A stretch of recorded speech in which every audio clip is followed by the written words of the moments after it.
Good morning, everyone. We're going to get started. Thank you for coming. I am Chris Wall, I'm principal here at East, but this is one of the wonderful opportunities for you to bring together Southwest to be able to partner with the team affairs. So we do a couple of times during the year in these fascinating topics that are shared and discussed and presented.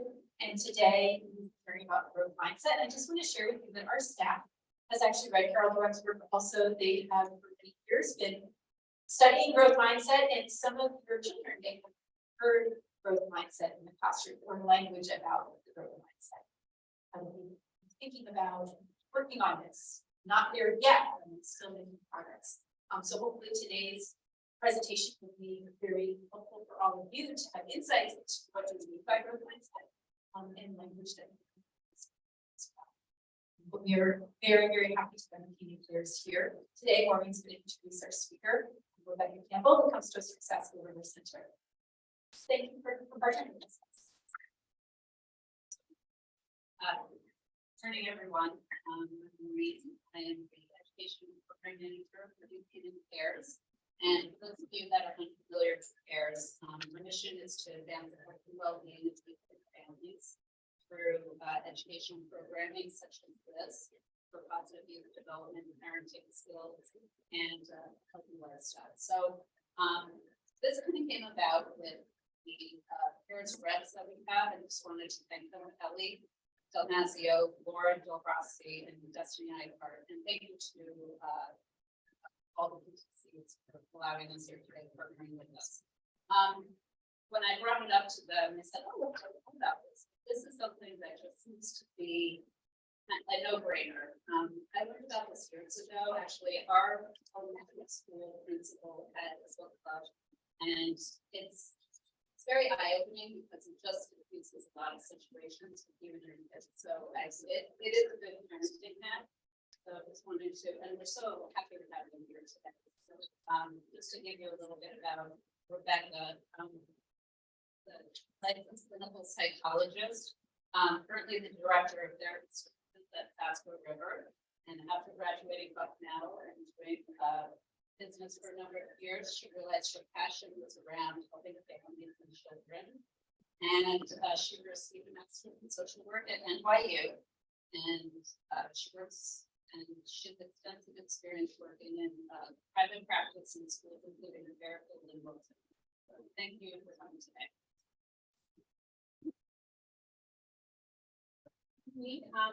So when Maureen approached me, we're talking about, she was saying that maybe some parents and weren't as familiar with the growth mindset being taught in schools, and I don't work in the schools, but I have an idea of what it's probably meaning. The tenets of growth mindset, as was mentioned, it's around Carol Dweck's growth mindset. I'm not here to push the book, but I will be referencing parts of it because I think it's really, she gives some great examples.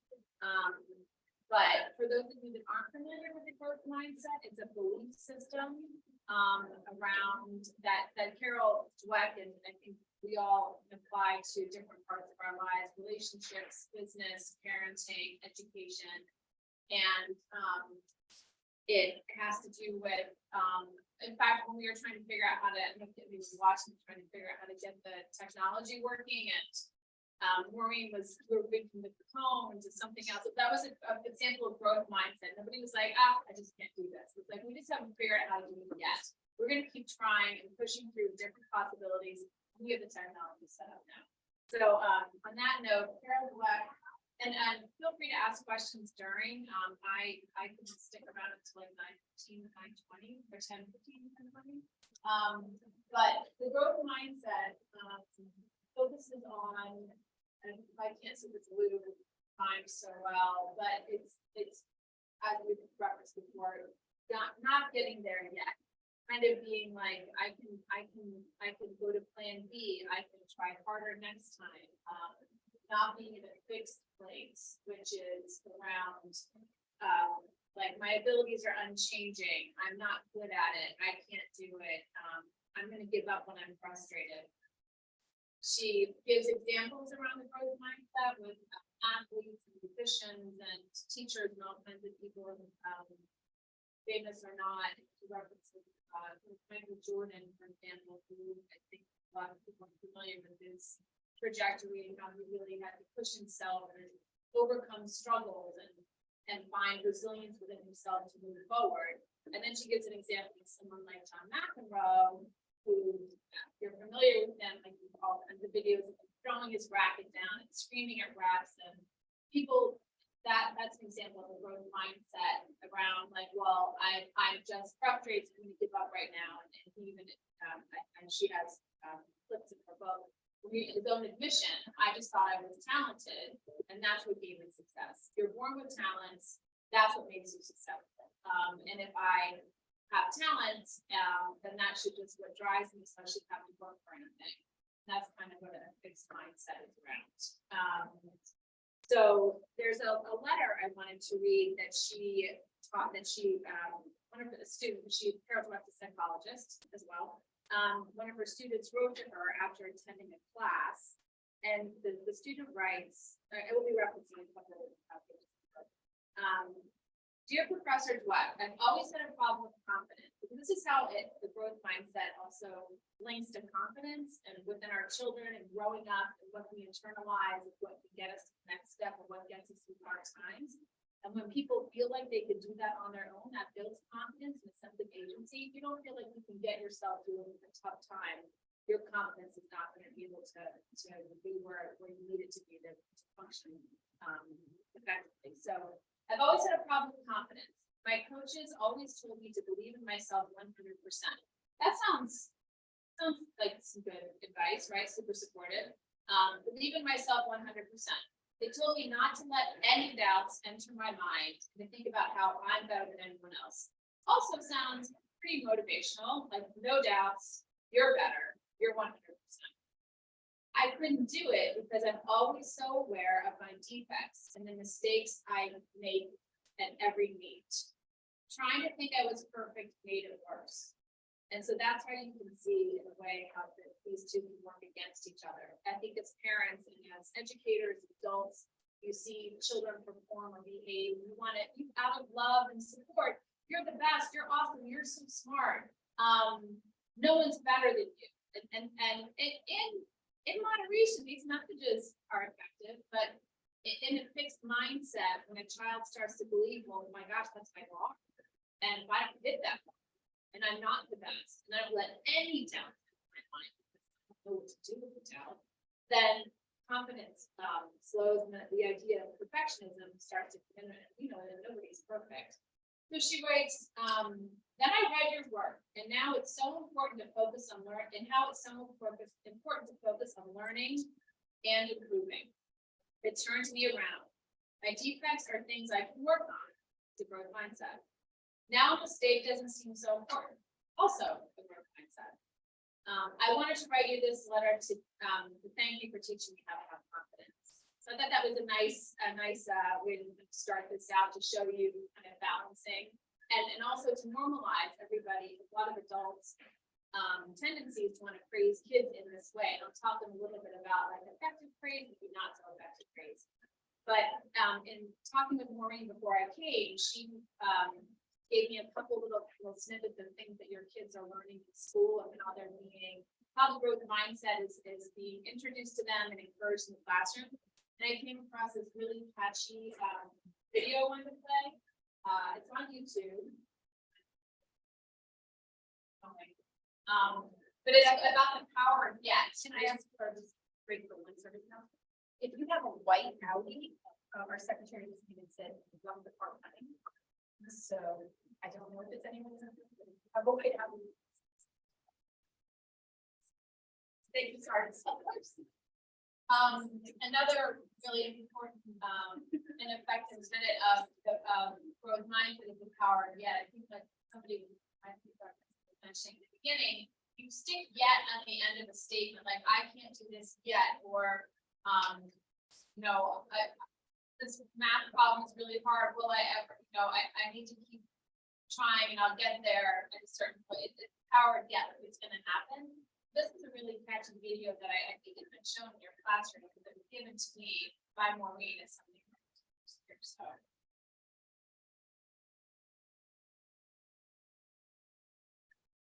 I'm gonna get there yet.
Heard the difference between not knowing and not knowing. That three-letter word change is very powerful.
Yes, a problem is nothing.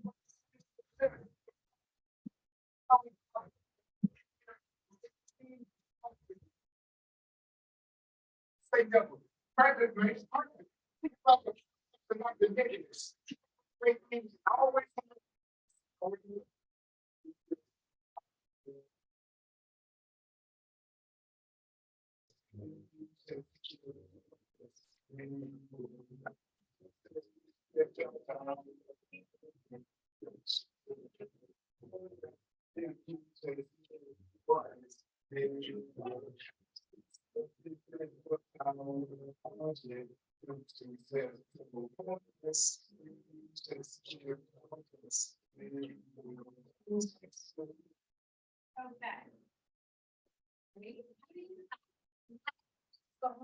Like that was so good. Thank you, ask your kids, but I really love a challenge, a problem is a challenge you accept. I think some of these statements that you pull out of here are really positive for our kids and for adults, for ourselves. I actually wrote this down and I put it, I have 2 takers, and I put it in my kitchen and I looked at me like I had 5 heads and I couldn't put my little lunch with that, but I don't know, I'm like that, just to have that out there is like a good reminder of how you can flip something that's negative into a positive, kind of strength based. So, I mean, some of the other phrases that I thought were cool was don't settle for less. That's just saying like you could strive to like keep it moving forward. I don't get it, not yet. Not knowing and not knowing yet. Like these are nice ways of trying to rephrase something if your child or you or anybody's getting frustrated with the situation. So praise is something, so, you know, he also mentions things like, I believe in you, you can do this, and ways of praising your child. And praise is, I think, like in the example that I read about, like, I think sometimes we can talk to our children in ways, again, that are motivating, and can be a little bit can feel a little fixed sometimes, but just to keep in mind from the growth perspective, I want to talk about that. Praise with kids, it's really important to notice effort as we're finding in studies, like not so much the outcome, but what's gotten you there. Like noticing the outcome, noticing the hard work, noticing the struggle, noticing the pushing forward, noticing the creativity, noticing the negotiation. An example is you got a great score. The fixed mindset might be, oh, you must be smart, which we want to get away from qualifying somebody and putting the label, versus you must have worked really hard. That would be a growth mindset way to respond. A fixed mindset would say to that, if I don't do well, I'm not smart, because my parents tell me I'm smart all the time, and I guess if I'm not doing well, I'm not smart. And if success means I'm smart, then a failure means I'm dumb. So the fixed mindset, and again, this is all in extremes, but it's kind of like one or the other. You're smart or you're dumb, and people that really operate primarily off the fixed mindset can't get themselves, but you can't exist between the two. Versus the growth, if I don't do well, I'll use a different strategy next time. So I'm big on these little clips in here. There was a study that they did that Carol directed with a bunch of younger adolescents, and they found an impact on their IQ, these kids' IQ, when they were asking them questions. They were all given like a nonverbal test, and they told the kids, broke the kids out to two different groups. One was a growth mindset group, and one was a fixed mindset group, but they responded in growth and fixed mindset ways. And the ones that got the growth mindset, you guys got 8 right. Wow, you must have worked really hard on it. And then the other ones were praised in a different way to say, like, you're smart, you got these right. And both groups started out the same, but after they were given more questions, then the kids with the growth mindset were ready to take on the new questions, and the kids in the fixed mindset didn't really want to. Yes. The kids in the fixed mindset, the kids that were responded to. Sorry, yes, exactly, thank you. The ones that were responding to in the fixed mindset way. They gave the students some harder problems, which none of the kids didn't do as well. Some of the kids didn't do as well because they were harder problems. The ability kids that are in the fixed mindset responded to kids thought they were not smart after all. And if success meant they were intelligent, then less of success meant they weren't. And the kids that were responding to the growth mindset thought, well, I'm just going to apply more effort. They didn't see it as a failure, and they didn't think it reflected on their intellect. So it was just interesting when you actually put some of this this theory to study. And then I'm going to read you a couple of statements that kind of show the difference in phrasing. It's a great book, by the way. I actually admittedly have not read it. Now I know all about it. So some praise statements, because when I was reading it, I was like, well, gosh, now I'm really conscious about what I'm going to say, and how do you say this perfectly? And to the growth mindset, we're parents, we're not going to say everything perfectly. You can just try to keep it in mind. You can try to keep it in practice in the way that you live your life as well. But the following examples. You learn that so quickly. You're so smart. Okay, so we know that you're so smart. We kind of want to stay with that. Look at that drawing, Martha. Is he the next Picasso or what? It's also a little bit of the fixed mindset. You're so brilliant. You got an A without even studying. So if you're like most parents, you hear these as supportive, esteem boosting messages, but listen more closely and see if you can hear another message. It's the one that children hear. For example, when we said you're so smart, if I don't learn something quickly, I'm not smart. Picasso wants to do. I shouldn't try drawing anything hard, or they'll see I'm not a Picasso. Or you got that without even studying. I better quit studying or they won't think I'm brilliant. So those are just some examples of how the messaging can differ from said, bless you. And I'm gonna read one example of a letter that a parent wrote. I want to share my real life experience with you. I'm the mother of a very intelligent fifth grader who consistently scores the 99 percentile on standardized school tests in math, language, and science. But he has some real self-worth problems. This is how this contributes to the self-worth and self-confidence. My husband, who is also an intelligent person, felt his parents never valued intellect, and he had overcompensated with our son, attempting to praise him for being smart. Because as parents, we come to parenting with a lot of our own stuff, a lot of the ways that we were parented, the ways that maybe we thought we weren't parented, how we want to raise our kids differently or similarly. So over the past years, I suspected this was causing a problem. Because my son, while he easily excels in schools, wanted to take on one more difficult project. He projects an overinflated view of his abilities and claims he can perform better than others, but will not attempt such activities. So kind of as an example, if you see kids that are exhibiting this kind of overinflated sense, so they don't want to try something, it might be because of the messages that they're receiving or internalizing. And it's not too late. Our kids are so malleable, whether it happens in school, which is great that your kids are being exposed to the growth mindset here, or at home, it's really important. So it's, you know, in reading this, you have to wonder, and I wonder to myself, like, do I label my kids? Am I like, oh, he's the athletic one, or she's the smart one, or that's just something to keep in mind as we're talking to friends or partners or joking around with your kids hear that, you know, and they take that in, and then there's a standard that they think that they might need to work up to. So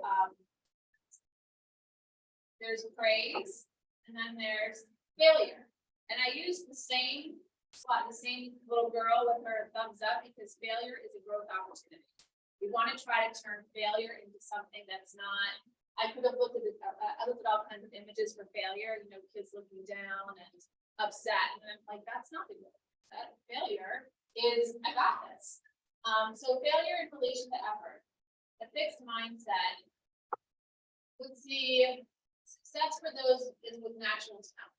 You're a genius. You're so smart. You're the best at this. If I fail, I must not be. So why bother putting in the effort? And effort is an admission that I must not be successful. Because I'm successful, I don't really have to try. I don't study as much. I see this with kids that that can just be in school in elementary and kind of middle school and pick things up and move through it. They don't have to spend a lot of time on homework. They get the good grades and they get to high school. And everybody in middle school has evaluated them and has recommended them for high school and seen them do really well. So they're, you know, I'm going to take all the honors courses, and they get to where honors is faster in high school, a faster pace of learning, more content, more homework. And these are kids that haven't had to put as much effort because maybe things do come a little bit more naturally. And so then the kids that don't know how to do effort because they haven't had to do it, and they're also learning at this faster pace. And then you're in high school, which I'll talk about in a minute, not high school, but just as far as keeping this growth mindset in mind when you're evaluating your kids in your head, because you're going to be getting into high school where you have access to their grades, every single assignment they turn in, and you're going to find that you're so focused on the letter grade and the assignment that it's really easy to lose focus on what's getting your kids there, where the effort is. Yeah, yeah, in that situation, so I don't know necessarily that, but the child that coasts kind of does really well, and they don't have to put a lot of effort in. And they can say, what would you recommend? Like, how do you parent a child that doesn't need to put a lot of effort? Do you like force them to make more of an effort? And then, like, what, I mean. Yeah, like, well, I think it's just good to notice how your child learns. It's good to notice, like, go outside of academics, because what I'm referring to is just academic based. What kind of effort do they put into sports? You know, relating to others, getting things done around the house, being in the activities that they're in, just the growth mindset, like, and how you respond to them and their successes without, we can still call things successes. We just want to focus on what gets you there and not just the outcome. And then also to naturalize struggle, because when they are going to, and keep in mind, like, I'm sure you'll have counselors that talk to you, but I do know a lot of kids eighth grade, the parents are like, oh, they got recommended for all these honors courses or every one but this one, but their best friend's doing this one, so I'm gonna override it. So I want them to, just know that it's okay to, you can post into high school and then you can ramp things up or,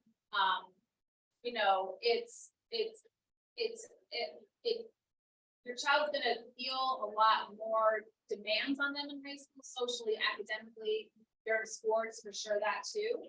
Just to normalize struggle, normalize failure, and in your own ways too, like tell your stories of when you had a hard time, or when you slipped and fallen and how you got back up. But, with that, sorry, I'm back to my notes here, and I guess to answer your question, if your child's doing something that needs correcting or needs, some kind of attention to it, you can see constructive feedback and criticism, because some kids with a fixed mindset don't like criticism either. And you can take criticism and turn it into something positive, like we're just gonna help each other find a new way to solve this problem. Or we're gonna help us find a different way to get through this situation. There were a couple examples I was gonna read you, but like this one example from the book was talking about this little boy that had dropped all his nails. He was like, oh my gosh, Daddy, I dropped all the nails and, I must be so stupid, or I must be so clumsy, he said, and the dad said, you just dropped the nails. So you don't put a qualifier on it, like, this happened, we're gonna pick up the nails, like, so making things simple, and I know as parents too, I don't know, let's say that it was a big project, and you dropped the nails and you just washed the floor, and you've got your own stuff going on, right, like, it's hard with parents to pause and breathe and respond to the growth mindset, but, you can take some moments, or you can fire out whatever comes out and bring it back and apologize, because apologizing is imperative, and it also is very normalized, and it's very human, and it shows kids that, adults make mistakes too, and sometimes we get reactive and say things that we don't need to say.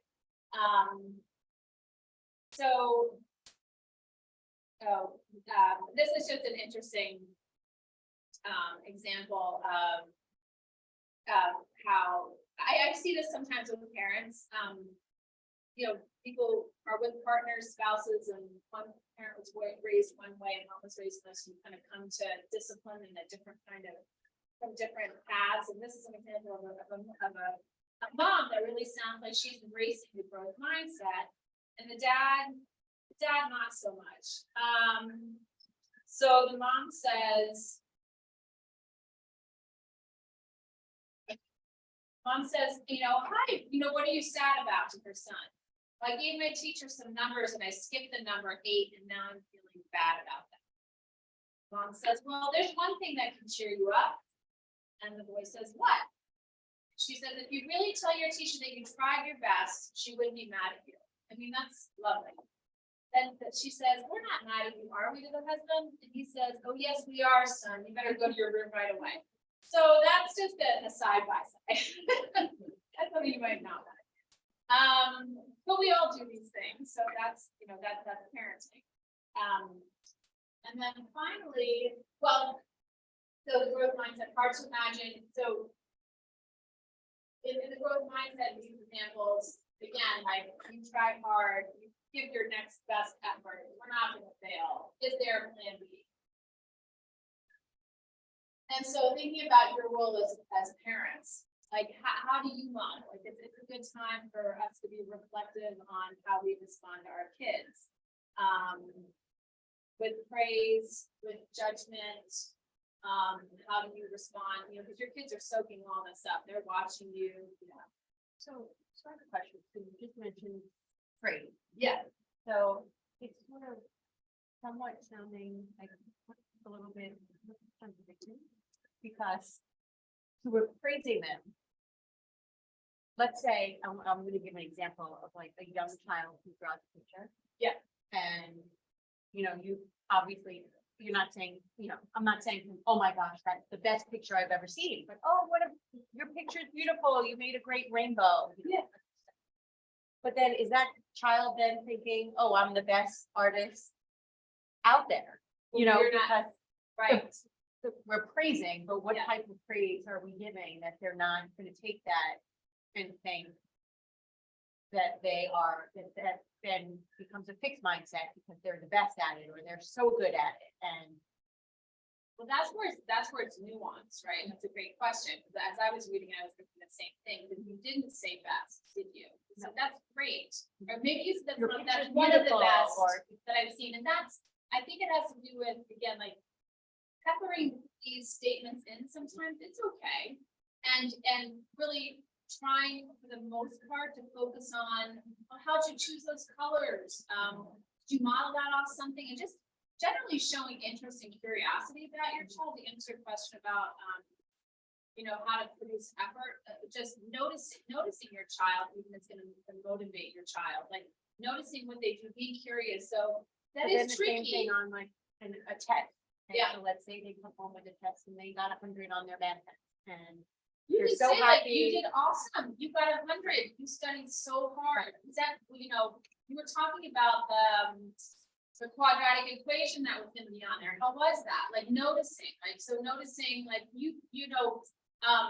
you scored all the goals in the game. That was amazing. You were running up for that last one, man. I didn't think you were gonna get it. but then the issue is then they think they're so good at something. Well, And then the second that they're, like a team. right, And then let's say they don't make the team that they think that they're supposed to make. And they thought that they were good, and maybe they are a good player, but then Right. there's, well, it's interesting. players that She are better gives- than they are. She gives So- an example of, well, it's productive, it's effective, it's amazing to praise your child.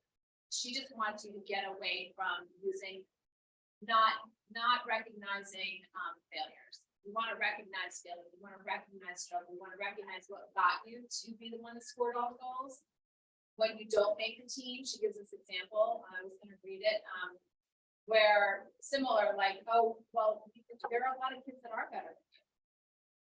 Like, that's a hard pill to swallow, I get that, like, I wasn't as good at something, or it's really hard to know that you're not as good as other people. So it's also about not being one of those snowplow helicopter, not even helicopter anymore, that was like that in the 90s. Now we're snowplow parents. So like lawnmower, seriously, I researched it. Like the 90s, it was helicopter. Now we're full on snow. And you don't want your kids to fail. We do want our kids to fail, but the snowplow ones don't want their kids. They don't want their kids to ever feel bad. There's so many. Rightly so, a lot of people are concerned, there's a lot of higher rates of depression and anxiety out there, especially for elementary school kids. We're seeing so much more. I think it has to do with COVID and isolation and socializing. But it's okay for your kids to struggle with feelings. It's okay for your kids to feel sad, mad, and really, those are really natural emotions to have. And so along with the growth mindset, embracing that, like, we're gonna get through these feelings together. We're gonna sit in the feelings. We're gonna move through them, we're gonna talk about them, instead of, you're weak for feeling that. That would be a fixed mindset. You're so weak, you're not smart, you're not capable, what's wrong with you, go to your room, like intolerant of not the best, is kind of is the fixed mindset. So, but I hear you, because praising, you want to praise, and it's okay if you say you're the best, or it's okay if you say that's as good as a Monet, just not all the time, and also just making sure you embrace the failures and the struggles as well, and then you model that yourself. Like, I don't have to go out, and like go to the best restaurant all the time, like how you talk about things around your kids. So I think, I hope that helps a little bit. It is a really great book to read because she gives a ton of examples. But it is, you don't want to watch yourself too much to the extent you're nervous around your child now. But it's just something to keep in mind around how you're gonna help your child through the struggles, because bigger kids, bigger problems a little bit. You guys are in the meat of a lot right now, and that's why I would say setting the course for things to come. When I was thinking about this and thinking about when you're being able to check their grades, and I think it's the worst thing in the world that parents can check their kids' grades. I think it's terrible to track them. But I think that when you get a hold of Power School, I'm not sure what you can use as, moderate yourself. It's a sixth grade. Oh, wow. Okay. Yeah. Because that's the first time your kids are going to see grades also. Like in elementary school, it's numbers probably, and I'm not sure if they get actual grades, check marks and things. a grade, like they start hearing about grades, they might have older siblings that talk about grades, now they're getting grades, and that is such a, it's a qualifier, it's a statement, it's something, it's an outcome to be focused on, and yes, you do that, because that's what people talk about, and you talk about what gets you there, or what didn't get you there, what could get you there the next time, or how you could study differently, or do you want to ask friends how they study, or, you know, thinking about the options, I guess, is like the growth mindset, like if you hold your hand to your face, if I hold your hand to your face, it's not a trick question, what do you see? Yeah. You need to see your hand, because you see one thing, when we get fixed on something, you see one thing, you take your hand down, you see all the possibilities, so I use that. Because we do get fixed, we get worried, we get focused, a lot of it's fear-based, a lot of it comes from a place of love. And you take a deep breath, step back, support yourself by talking to your friends, your family, your partners, your school administrators, whoever you need support from. Yeah, parenting's hard, it's wonderful. We don't do it right all the time, and we should.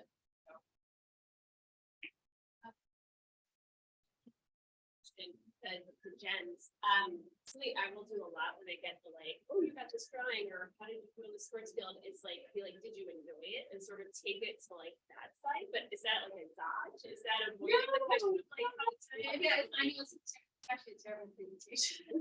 No, I'll double check yourself.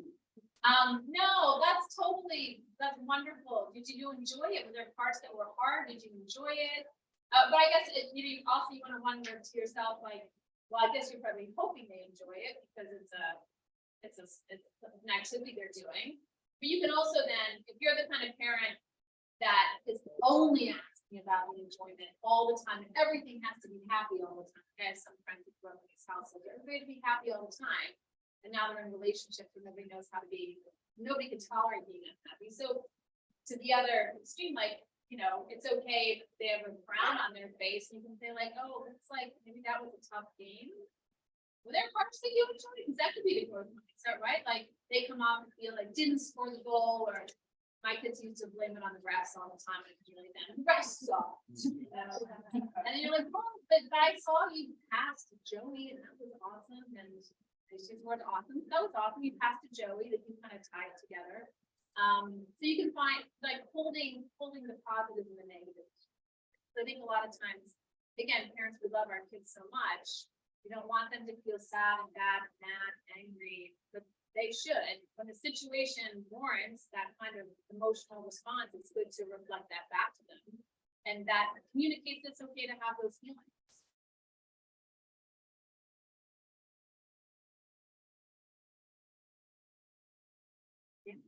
Suggestions for when children are comparing themselves to other kids in their class. And my daughter's only in second grade, they're doing this benchmark testing, and every time she'll come home and say, Lily got 100 and I got 60 or whatever, and she's like, I failed, trying to explain that it's not failing. These aren't real tests, they're just assessments, but any suggestions for comparing? Yeah, no, a couple things, that's tough, because those kids do take those assessments and they think like, it's gonna go my permanent reference for sure. You're okay, you're in elementary school. But I think you validate that, like there's this phrase connection before correction that we like to use, and it's you empathize, like it's hard to see your friend get a higher score than you. I know it doesn't make us feel as good, or and stay there with her for a little while. And you can kind of connect the word and with an assessment, with one of the first times you took it, these tests are, the next time you take it, you're gonna be more used to this kind of test. It's not gonna, you don't get great, you can, she's really still in it, you can help explain, you can practically and logically tell her exactly what it's tested for. But I think it's normal in elementary school, like developmentally, their brains, the blinders start to come off a little bit, a lot bit actually. So in middle school, they really do, but in elementary school, they, especially with the testing and the check marks or the not check marks, they're noticing who's at one reading level, who gets pulled out. They're noticing difference. That starts to happen in elementary school. And so they're gonna start judging themselves against their peers. They're gonna start feeling that like sense of agency or not sense of agency and mastery, and that's when self-confidence builds. And can I do this on my own? Am I as good as that person? So you're gonna see that a lot if you haven't already, is I'm not as good or I'm better, or so it's about normalizing that. And I remember I had this one patient who, I think when she was in third grade, second or third grade, she started to talk about envy and jealousy. Really the first time that she felt that. She was like, I really like my friend so much. And she's my best friend, but I'm also really angry at her and mad because she's getting chosen by this other girl and I'm not. And I don't know how to feel about that. So your kids start to come into contact with a lot of these complex emotional states based on judgment and performance. And so they're gonna come back with, you know, kids are very concrete. I am the worst, like the fixed mindset. I am the worst. I am not the best. And help them find that middle space where you can hold both feelings at the same time and just help give them words to make it, to conceptualize a little bit differently. So they can use different language around it, like choose a different word than best or worst. To that point, what do you suggest if it, let's say, they developed somewhat of a fixed mindset with something that isn't necessary, that wasn't from a parent saying, oh, you're the best at something, but them almost thinking they were better at something. Let's say it's related to a sport, okay, so they, especially in this town, they've been playing a sport since they were so young, and then they get to an older level and it's a lot more competitive. And maybe it's a sport that they absolutely love. But now that they're, not on the team that they think that they should be on, and, you motivate them and you say, okay, just practice more and, or, that's fine that you're not on that team, you still love it and you're just playing for fun, fine. Then maybe they try hard and then the next time they don't make it again. And now they're at the point, well, you know what, I don't even want to play anymore. So if they get to that point, what do you suggest? Say, okay, well, if you don't want to, you don't enjoy it anymore, that's one thing, or you say, okay, do you want to try other things? I mean, what, Yes. or do you just try to pull them out of that mindset? Yeah, no, it's so many variables. Yeah. Depends on how old they are. Yeah. It depends on, right, where they are in their education, but I think it's also, we do tell our kids, like, you can be anything if you try your hardest. It's actually not true, right? Like you can try those the grit, right? Like examples of trying really hard and things just not working out. That's one of them. So I think it would be up to your child and your family. It depends on if your family really needs your kid, like, really needs, you need this child of yours to be active. That's something your family values. So, okay, you don't want to do soccer anymore. You gotta pick something else for you to do, spend your time, get a job, like depending on, I'm thinking you're probably describing like a high school student at this point that hasn't made, or maybe a middle school student. Because I was thinking middle school, you would still try to encourage it, but then you also at that point, if your child is starting to individuate a little bit, separate, you also want to acknowledge and respect and grow where they want to go next. Maybe they're not meant to do that sport anymore and they're ready to turn it into something else. Right, that's what I mean. Yeah, So is that exactly. the best course of action? Or say, okay, well, what do you want to try instead? Yeah. What do you want to do instead? Yeah, exactly. Because you've seen effort, right? Like your child has exhibited effort, like hanging in there and failing at it, tried it again, effort. Like that's amazing. You tried so hard. And maybe it's time to try something else. But Maureen has my info. If anybody ever has any questions or parenting concerns, you guys can get in touch with me and work something by me. I can take over the questions for like 5 minutes or so.